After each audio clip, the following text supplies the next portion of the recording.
Olá! Começamos mais um programa Nutrir.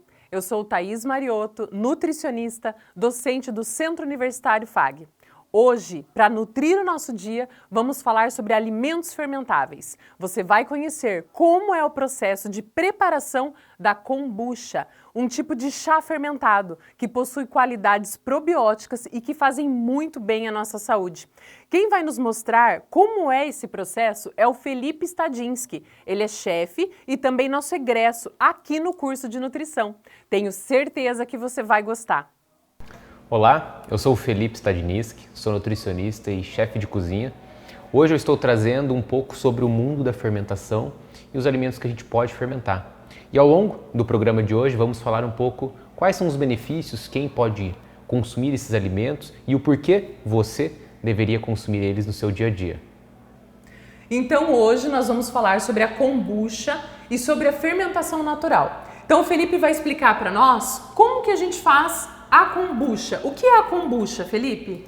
Bom, a kombucha, para quem não conhece, é um alimento fermentado que já tem as suas origens aí discutíveis, o tempo que ela já está presente na humanidade, mas ela vem ganhando espaço no mercado recentemente pelo benefício que ela tem e pelo paladar, pelo sensorial, que ela tem uma característica muito peculiar, como por ser um alimento fermentado. É um sabor ácido, né? É um sabor ácido com um pouco de azedo, mas também tem o gás, que na população, hoje o gás é um realçador de sabor muito apreciado por muitas pessoas.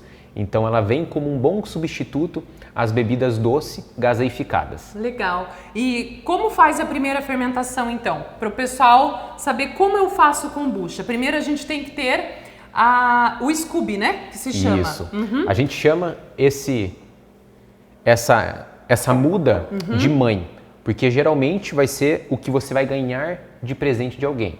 Então, certo. Comumente a kombucha ela é passada de geração em geração. E a gente não tem, de fato, uma origem de onde ela vem, da onde surgiu, se tem um pé de kombucha, muita gente fala, mas ela é uma muda que vai se reproduzindo conforme a gente alimenta ela. Então, para quem deseja fazer, primeiramente, tem que ter uma muda. Então, hoje a gente já tem comunidades na internet, lojas de produtos naturais que oferecem essas mudas como doação. Então, qualquer produtor de kombucha tem a possibilidade de doar uma muda para você que ainda não tem. Então, primeiramente, quem não tem, precisa adquirir uma muda. Que Receber a gente chama uma doação da muda. Isso, que a gente chama de kombucha mãe, que é um Scooby, que na tradução livre é uma colônia de leveduras e bactérias que vivem em simbiose. Então elas vivem todas, uma auxilia o crescimento da outra, que seria basicamente essa gelatina, essa panqueca gelatinosa que a gente tem mais clara aqui no vidro. Então ela é uma panqueca de celulose, fibras alimentares. Legal. Bom, esse aqui é o nosso líquido mãe também, é onde a gente vai ter uma quantidade maior de leveduras e de bactérias. Então esse líquido, Thaís, ele é um líquido mais ácido. Então é ele que vai dar o arranque para a gente poder dar sequência na nossa produção. Certo. E o que contém nesse líquido? Aqui nesse líquido a gente vai ter uma quantidade de leveduras e bactérias variadas. Então a gente tem várias cepas que vai depender da muda que você vai receber. Então, como ela é um produto artesanal, comumente trabalhada, a minha muda vai ser muito diferente da sua, porque o ambiente em que a minha muda está é diferente do seu. Então, o que pode influenciar?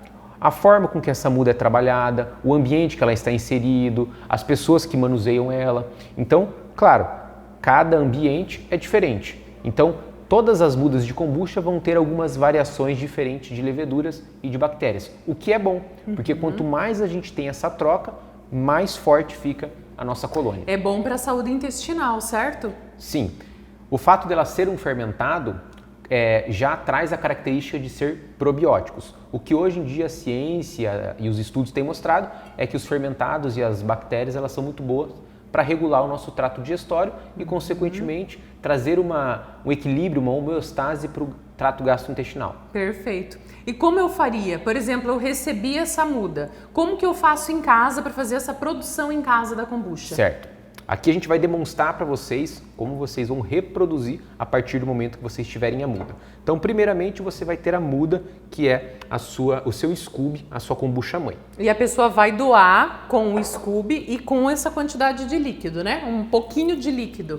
Ela precisa de um pouco de líquido. A gente trabalha na linha de produção em grande escala uma quantidade de 20% para reproduzir a quantidade de líquido que você quiser. Então, se você ganhar 100 ml de líquido mais uma panqueca, mais um Scooby desse, você começa trabalhando com 500 ml. Aí você recebe 200 ml, você vai para 1 litro e assim por diante. Certo. Então a ideia é que no primeiro momento que você tiver a sua muda, você faça essa primeira reprodução respeitando esses 20%.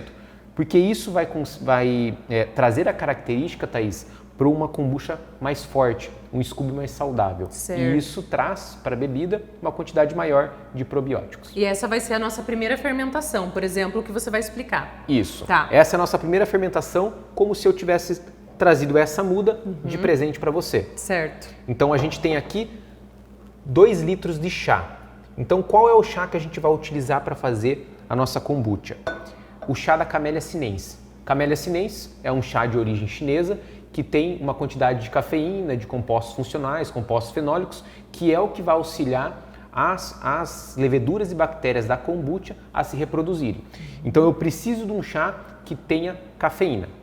Então, tradicionalmente, na origem chinesa, que é da onde a gente tem os históricos da kombucha, o chá da Camellia sinensis é o tradicional. Certo. Então, até mesmo nas escrituras, tudo que não é Camellia sinensis não é chá. Então, por isso que aqui a gente vai trabalhar com a camélia. Esse aqui é um chá verde, mas poderia ser chá branco, chá preto ou chá oolong, que são variações da Camellia sinensis. Lembrando que se usar um chá preto, ele vai mudar a coloração. Sim, ele vai ficar mais escuro. Mas não tem problema. A grande questão é assim, se você quer fazer com chá preto, a ideia é que você comece a fazendo com chá preto várias fermentações e mantenha, porque aí o seu Scooby vai ficar mais forte. Certo. Fica ruim se você ficar variando, chá branco, chá preto, chá verde, chá oolong, ficar variando entre a camélia, né, as suas variações da camélia, porque isso traz uma instabilidade para o Scooby. Então aqui a gente vai usar o chá verde. Tá. Então qual é a proporção que eu gosto de usar? Para 1 litro de água, você vai fazer uma infusão com 5 gramas de Camellia sinensis. E se eu usar o de pacotinho? Preferencialmente o chá a granel, porque geralmente o pacotinho ele já perdeu boa parte das propriedades e isso faz com que a kombucha fique mais fraca. Então, se possível, um chá de granel, que ele vai ter a folha mais íntegra. Então, você vai utilizar 5 gramas de chá, que vai dar mais ou menos uma colher de sopa, para 1 litro de água. Mas aqui a gente tem 400 ml de starter, que é a nossa colônia mãe. E aqui a gente tem 2 litros de chá. Certo? Certo. Bom, o que vai alimentar essa kombucha? Não é só o chá.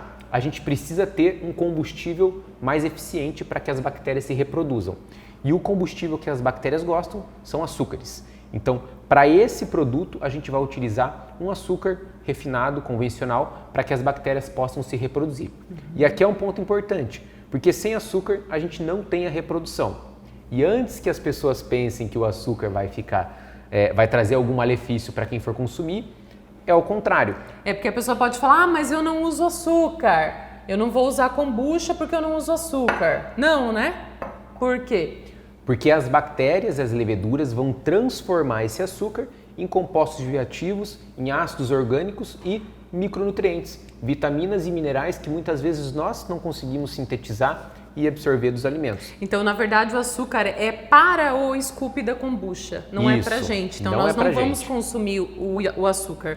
Exato. É para fermentar ou para que ela se multiplique, né? Então, ela precisa do açúcar para isso. Perfeito, exatamente. Felipe. E aqui já é um ponto interessante, porque toda fermentação precisa de um combustível. E esse combustível é açúcar.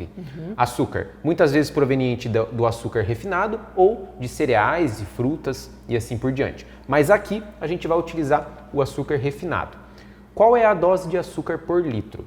De 50 a 80 gramas. Então vai dar de 2 a 4 colheres de sopa de açúcar. Então aqui eu já tenho 100 gramas de açúcar refinado. Então a gente vai adoçar o nosso chá. Deixa eu te fazer uma pergunta. Posso mexer com um talher de alumínio ou qualquer outro talher? Pode. Esse manuseio rápido não tem problema.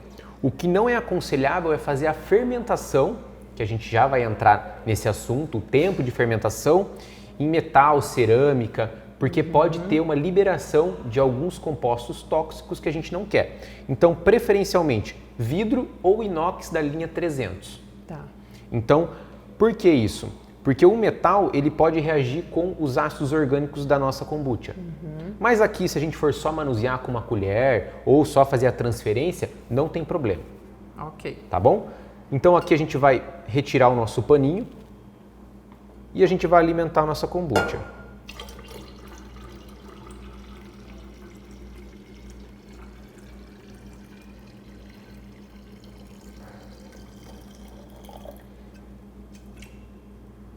Praticamente enchendo o vidro.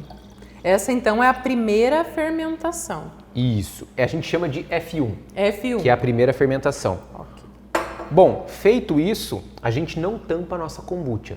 A gente sempre tem que ter um vidro que vai fazer com que ela respire, porque aqui nós temos bactérias e leveduras aeróbicas. Então elas precisam de oxigênio. Então geralmente se usa um voal, que é um tecido de cortina. A gente coloca um elastiquinho, ou um paninho, ou uma gaze, algo que vai fazer com que essa fermentação aconteça a troca de oxigênio. E é importante proteger para não cair um bichinho, um mosquitinho ou alguma coisa, porque você vai deixar agora por um tempo aí, né? Exatamente. E esse é outro ponto. Os bichinhos, os mosquitinhos adoram a kombucha. Tanto que tem histórias aí desse chá fermentado que a origem dele é justamente de algum inseto que pousou em algum chá e que ocorreu uma fermentação. E se a gente for olhar a tradução de kombucha, é chá fermentado. Então, para que a gente não tenha nenhuma contaminação, a gente tampa ela e vai colocar em algum canto da cozinha escuro ou até mesmo com um paninho enrolado. A ideia é que ela tenha troca de oxigênio. Então, não é legal colocar dentro de um armário, não é legal pôr dentro da geladeira, porque também pode influenciar. Tem que ser temperatura ambiente, certo? Temperatura ambiente. Qual é a temperatura ideal das bactérias e das leveduras? De 25 a 30 graus. Então, no verão, ela vai ter uma reprodução muito mais rápido, em regiões mais quentes também, e em regiões mais frias, ela desacelera. E quanto tempo eu vou deixar agora essa F1, essa primeira fermentação? Nessa quantidade, nesse vidro de 2,5 litros que a gente tem, a gente vai deixar de 5 a 7 dias. Se tiver muito frio, por exemplo, 10, 12 graus ou abaixo disso, pode até dobrar o tempo, de 10 a 15. Tá. Por quê? Temperaturas baixas fazem com que as leveduras e bactérias fiquem preguiçosas. Elas dormem, então elas não se alimentam. E aí a gente tem residual de açúcar que a gente não quer. Então o interessante é que a partir do 7º dia, comece a experimentar, sentir o cheiro, ver se sai um cheirinho de avinagrado, um cheirinho mais ácido, que isso já é um primeiro indicativo de que a gente já tem uma redução significativa dos açúcares. E se eu deixar muito tempo, esqueci lá e deixei uns 20 dias, vai virar vinagre? Vai virar vinagre. E aí você pode consumir, temperar a salada, fazer molho e utilizar como vinagre, ou até mesmo dividir esse líquido em 3 ou 4 partes e doar, porque o arranque já é a muda. Ah, legal. E assim, lembrando que vai formar outra muda aqui. Então vai vir mais um Scooby, né? Isso. Então, a cada fermentação que vocês fizerem nesse vidro, você vai ter uma nova muda. Então, geralmente a muda ela vai ficar bem na linha onde divide o oxigênio com o líquido. Então, aqui sempre vai formar uma colônia de bactérias e leveduras, que é o nosso Scooby. Então, a cada fermentação você vai ter uma muda nova. Ou essa muda vai engrossar. Certo. Então, vai ficar mais grossa e daí vai ter Isso. uma novinha mais fina. Isso. Que é a muda mãe e a filha, né? Isso. E aí, esse também é um ponto interessante para a gente comentar. O ideal para um vidro desse, de 2,5 litros mais ou menos de fermentação, é que o Scooby tenha no máximo a grossura de um dedo. Então, de 1 a 2 centímetros é a quantidade ideal. Por quê? Porque senão a gente tem uma quantidade muito grande de leveduras e bactérias por uma quantidade pequena de líquido. E aí ela vai fermentar muito rápido e vai deixar essa bebida muito ácida, muito acética. Então, pode ter açúcar residual, mas ainda assim ela fica com um ácido elevado. E aí, muito forte, fica um sabor forte, bem né? forte. Já tive umas mudas bem grandinhas. E daí o que faz? Joga fora? Essa muda larga? Não. Bom, essa muda larga é uma medicina. A gente pode usar para várias coisas. A gente pode usar na culinária se usa muito para fazer preparos, receitas. Você pode picar ela para fazer novas mudas. Você pode fazer uma máscara de pele, máscara de cabelo para as mulheres. Nossa, muito útil! Ela é uma colônia de bactérias. E se a gente for olhar para a microbiota do nosso corpo humano, a gente tem uma microbiota na pele, uma microbiota no cabelo. De repente, ter um machucado, a gente precisa auxiliar a cicatrização. Essa colônia ajuda muito. Então dá para usar para várias outras coisas e não somente para fazer kombucha. Muito interessante esse conhecimento. Eu joguei fora, não jogo mais. Porque ela vai ficando grossa, realmente ela vai ficando muito forte. Então você vai fazendo, utilizando e vai ficando muito forte. Então, às vezes para criança também, né? Você acha que é recomendado para criança? Quem pode usar kombucha? Certo. Esse é um assunto muito discutível, porque como a gente não existe uma padronização pelo MAPA, que é o órgão que vai regulamentar essa bebida a nível industrial, a gente tem poucos estudos dentro da área. Mas como é uma bebida empírica, que vem de muitos anos, passado de geração em geração, a recomendação é que se tome 1 a 2 copos por dia. Lembrando que é uma bebida probiótica, então o excesso de probióticos pode trazer algum desconforto gastrointestinal e trazer uma disenteria. Pessoas que já têm uma patologia de base, gastrite, úlcera, colite, síndrome do intestino irritado, pode ter um desconforto ao beber a kombucha, porque ela pode acelerar o processo ou essa questão do desconforto. Bom, crianças, eu acho que pode ser interessante, então eu recomendo para pessoas que tenham uma proximidade de mim, porque ela é uma bebida probiótica. Então crianças com probiótico vão ter um benefício muito grande, mesmo a gente não tendo estudos. Então, qual que seria a dose para uma criança? Um copo de 200 ml. Perfeito. E daí, o que a gente faz agora? Então, agora você vai armazenar 7, 8 dias, até 10, então verifiquem a temperatura. E depois disso, vai fazer a segunda fermentação. Isso. Então, deu 7 dias, a gente experimentou a kombucha e ela já está num sabor agradável para o seu paladar. Ah, você prova antes de fazer a segunda fermentação? Exato. Ah, legal. Não existe uma regra. Tá. A gente tem alguns equipamentos de pH-metro que vai medir o pH da bebida, se está num pH legal, mas para uma produção artesanal, uma produção aí na sua casa, você pode experimentar com uma colher. Então, o cheiro é um primeiro indicativo e o sabor é o segundo. Tá. Então, qual que é o sabor? Levemente ácida, com um pouquinho de gás e ainda lá no fundinho vai ter um saborzinho adocicado. Tá. Então, se está no paladar que você gosta, você vai retirar mais ou menos a mesma quantidade que você colocou. Porque lembrando que 20% disso é a muda para a próxima fermentação. Certo, vai deixar uns 3 dedos aqui, 3 a 4 dedos do vidro, Isso. para você fazer novamente esse primeiro processo que a gente acabou de fazer com o chá verde, certo? Exato. E deixar E aí, mais os 7, 8 dias. repetindo isso. Para ir produzindo. Exatamente. Tá. E como a gente faz então a segunda fermentação? A gente utiliza essa quantidade do líquido, né? Exato. Lembrando de deixar um pouco aqui. A gente retira essa quantidade do líquido que já vai estar fermentada. A gente pode colocar em uma jarra. E aí a saborização, que a gente chama de F2, que é a segunda fermentação, é onde você vai colocar sabor na tua kombucha. Então a gente pode colocar frutas picadas, a gente pode colocar especiarias, ervas medicinais, chá de outras ervas para diluir, ou até mesmo extrato de frutas, um suco que você fizer com a fruta natural. Maracujá, por exemplo. Isso. Então qual que seria uma dose legal, Thaís? Tá. Bom, aqui a gente vai retirar 2 litros. Vamos levar em consideração que a gente vai tirar a mesma quantidade que a gente colocou. Tá. Também é interessante, se for adicionar outro líquido, que seja 20%.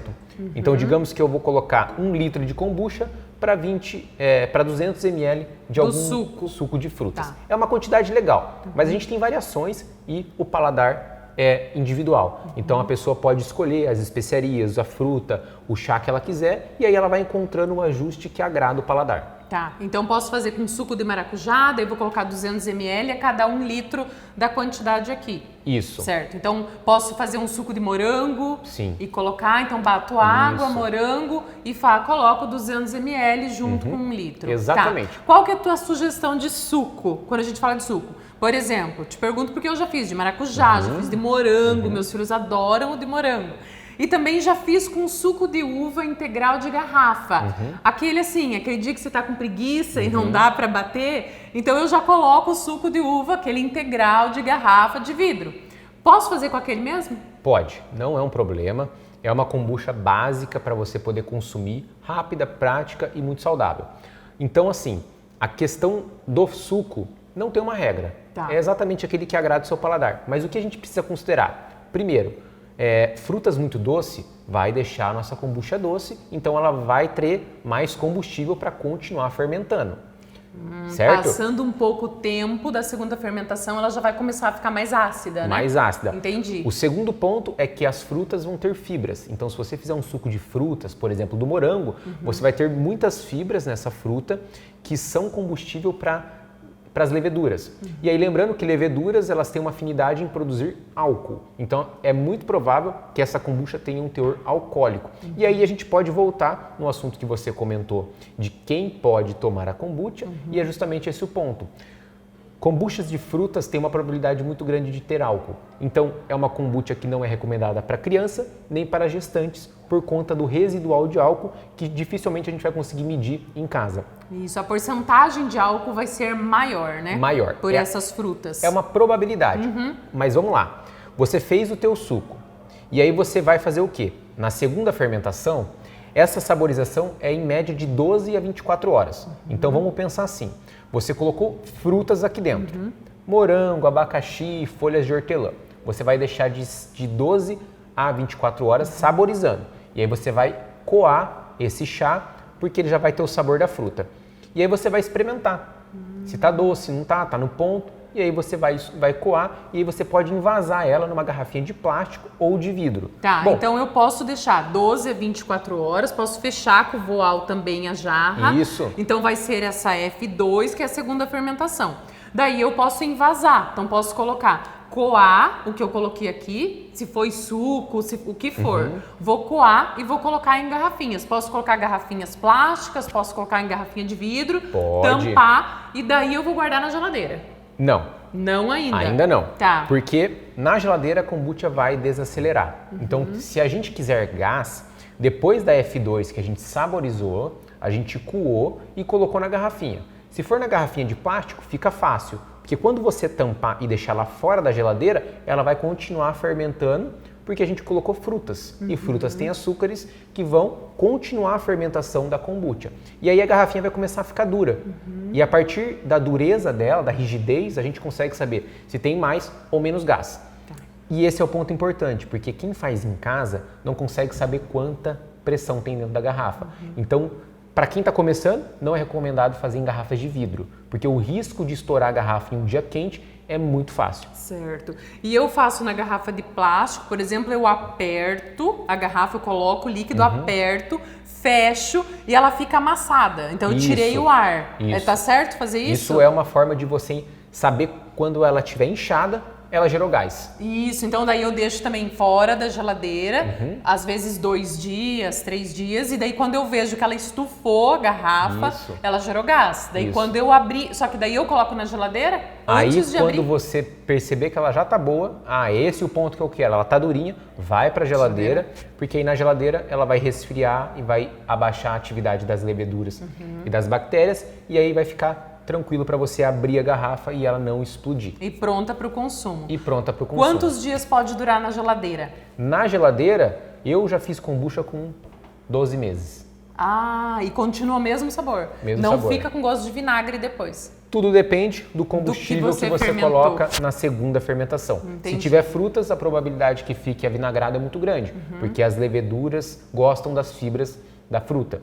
Bom, se for um chá de ervas, de especiarias, de plantas medicinais, a probabilidade de avinagrar é menor, porque não tem açúcares residuais. Fica mais fraquinha também, vai ficar mais com o Isso. sabor que você provou aqui Exato. na primeira fermentação. Então, na geladeira, elas vão diminuir a atividade e elas têm uma durabilidade muito maior. Certo. Tem mais alguma coisa que a gente precisa falar da kombucha? Você acha que vamos pegar uma kombucha pra gente provar? Vamos. Ela pronta? Aqui a gente vai mostrar uma kombucha no estágio final dela, já gaseificada, já refrigerada, para vocês verem como ela lembra o aspecto de uma bebida gaseificada tradicional. Perfeito.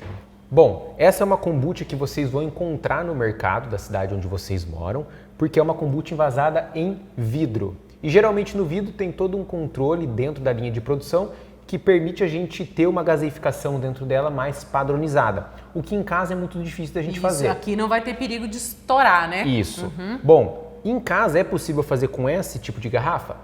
São poucos equipamentos que você precisa, que seria um manômetro, que é o que a gente encaixa aqui para saber a pressão dentro da garrafa, e um arrolhador, que é o que vai tampar a garrafa.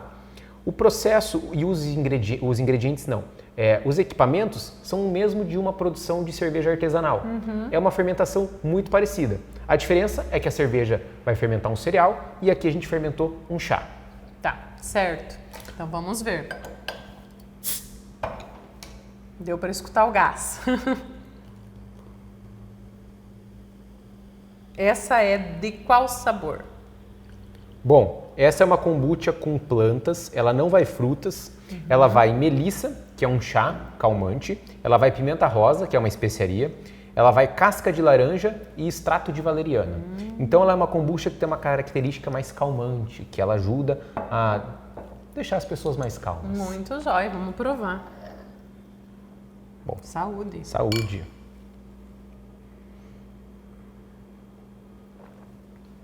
Nossa, e tem um aroma, né? Cheiro muito bom. As especiarias, elas tendem a deixar as kombuchas bem aromatizadas. E não é forte. Muito boa. Bem suave, né? Suave. Que não é... Porque eu falo, às vezes, como a gente faz em casa, eu já fiz algumas vezes que ficou com gosto de vinagre. Por isso que eu te perguntei. Daí não é legal, né? Então, por isso que não é bom deixar muito tempo, fermentar demais para não ficar esse gosto forte. Senão não vai agradar o paladar. A dica que eu dou para amenizar esse sabor de vinagre é que a gente pode fazer uma diluição na segunda fermentação. Então, a partir do momento que foi para a saborização e você perceber que está muito avinagrada, você pode pôr um chá neutro, por exemplo, um chá de melissa. Você pode colocar água filtrada para diluir a quantidade de ácidos orgânicos presentes na kombucha. Partes iguais? Partes iguais. Partes iguais. Então, para ficar mais fácil. Então, você litro tem da kombucha, um litro do chá. Do chá ou da água filtrada, que vai dar uma amenizada no sabor forte.